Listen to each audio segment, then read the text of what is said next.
বিবাহ করার পরে ওই আমাকে নিয়ে পতিতালয়ে রাখছে। হিন্দু যুবকের সঙ্গে প্রেম, এরপর ইসলাম ধর্ম ত্যাগ করে হিন্দু ধর্ম গ্রহণ করা, এরপর মন্দিরে গিয়ে সেই প্রেমিককে বিয়ে করা, বিয়ের পর ঠাঁই হলো পতিতালয়ে। এমনই এক ঘটনা ঘটেছে এক মুসলিম কিশোরীর সঙ্গে।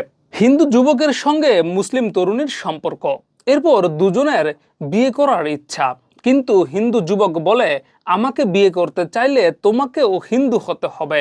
এভাবেই কৌশলে এক মুসলিম তরুণীকে হিন্দু ধর্মে ধর্মান্তরিত করে বরুণ নামে এক হিন্দু যুবক।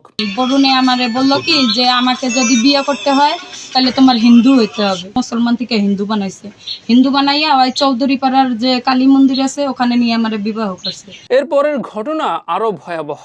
মেয়েটি হিন্দু হওয়ার পর মন্দিরে দুজনের বিয়ে হয়, কিন্তু বিয়ের পর মেয়েটিকে পতিতালয়ে রাখে ওই হিন্দু যুবক।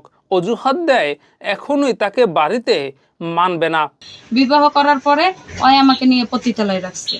এখানে আপাতত থাকো, আমি বাড়িতে উঠাইতে এখন পারবো না, কিছুদিন থাক, আমি বাড়িতে সবার সাথে কথা বলি তারপরে উঠাবো। তবে এখানেই শেষ নয়, এরপর পাল্টে যায় ঘটনা। ওই বরুণ এবার পরিবারের পছন্দের মেয়েকে বিয়ে করতে চায়। এটা নিয়ে দুজনের মধ্যে শুরু হয় দ্বন্দ্ব। ফলাফল হিসেবে তরুণী চলে যায় বরুণের বাড়িতে। একদিন হঠাৎ করে বলে আমার বাড়ি থেকে আমার মা হারা মেয়ে দেখছে, আমি বিয়ে করবো ওই জায়গা। এগুলো নিয়ে আমার সাথে অনেক ভেজাল উঠি, তারপর আমি ওর বাড়িতে আসলাম। বিষয়টি নিয়ে বরুণ উল্টো অভিযোগ তুলেছেন। তিনি বলেছেন ওই মুসলিম নারী নাকি তাকে 8 লাখ টাকার দাবিতে ব্ল্যাকমেল করতেছে এবং এআই দিয়ে ছবি বানিয়েছে। আমার এই সোহাগী নামের একটা মেয়ে ব্ল্যাকমেল করতেছে। আমি ওইখানে পতিতালয় আমি যাই কালেকশন করতে, সেইখানে কিছু ছবি এআইয়ের মাধ্যমে বানায় আমার ব্ল্যাকমেল করতেছে, টাকা 8 লাখ টাকার দাবি করতেছে এবং আমার নাইলে বলতেছে যে আমি নাকি ওরে বিয়ে করছে, এগুলো বইলে মিথ্যা আমার ফাঁসাইতেছে। এদিকে বরুণের মা বলছেন ছেলে যা বলবে সেটাই হবে। ছেলে যদি এই মেয়েকে বিয়ে করে তাহলে তিনিও এই মেয়েকে গ্রহণ করতে রাজি। ছেলে যা করবে তাই আমি, ছেলে যেটা করবে সেটাই আপনি।